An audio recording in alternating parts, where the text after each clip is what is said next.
Bien-aimés de Dieu, le temps de carême a aussi pour objectif de nous donner ce moment favorable pour entrer dans une profonde communion avec Dieu, pour améliorer notre intimité avec Dieu. Et entre autres sources d'intimité avec Dieu, certes, il y a la prière, mais il y a la prière des prières, l'Eucharistie. Une décision doit être prise pour nous de participer à toutes les messes du dimanche pendant le temps de carême et toutes les célébrations pendant la Semaine Sainte. Mais il ne s'agit pas seulement de participer, mais de participer consciemment afin d'en tirer tous les bénéfices. Une chose importante pour bien participer à la célébration eucharistique, c'est de la préparer. On prépare généralement en anticipant sur un certain nombre de choses, en lisant les textes avant, en essayant d'en faire une lectio divina, en préparant son intention. Parce que chaque fois que nous nous présentons dans une église pour une célébration, le Seigneur nous pose la question comme à Bartimée, l'aveugle à qui Jésus avait dit « Que veux-tu que je fasse pour toi ?» Il est bon de venir avec son intention claire, comme la femme hémorroïde qui avait dit « Si je touche seulement son vêtement, je serai guéri ».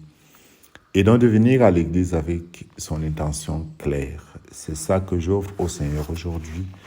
Et donc, en entrant à l'église, porter cette prière et notamment pendant la consécration, déposer sur l'autel ce que nous portons dans notre cœur. Notre intention peut être une action de grâce, une demande, un remerciement ou toute autre chose que nous portons dans notre cœur.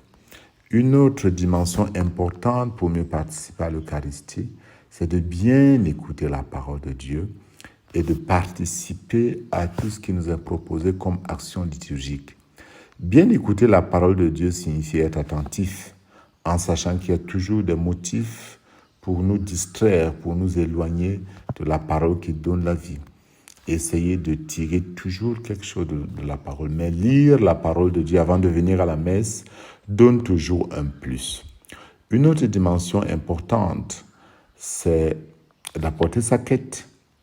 Oui, il est important de ne pas se présenter au temple les mains vides. Comme Abraham qui demande à Melchisédek de lui offrir un sacrifice d'action de grâce, lui donne le 10e, sachant apporter au Seigneur le fruit du travail de nos mains et donnons toujours comme Abel le meilleur produit de notre travail. Une dimension également importante, c'est le moment de la communion. Au moment de la communion, nous nous approchons pour prendre le corps et le sang du Christ. Nous tendons la main ou la langue, ça dépend, pour recevoir le corps de Dieu. Dieu, certes, met son corps entre nos mains dans chaque Eucharistie, mais il faut une conscience à tout moment, quand ce moment important arrive, quand cet instant important arrive, se présenter devant Dieu en tendant sa main comme les lépreux, portant une prière dans notre cœur. Seigneur, si tu veux, tu peux me guérir. Si tu veux, tu peux me bénir. Si tu veux, tu peux me purifier.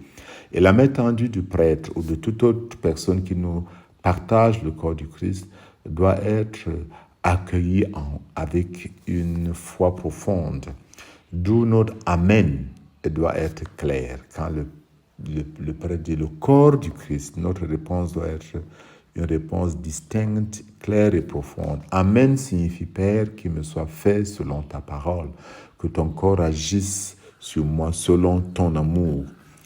Il y a un dernier moment important, l'envoi en mission. Quand le prêtre dit « Allez dans la paix du Christ », nous sommes à ce moment envoyés en mission pour porter le témoignage de l'expérience de rencontre personnelle vécue pendant l'Eucharistie.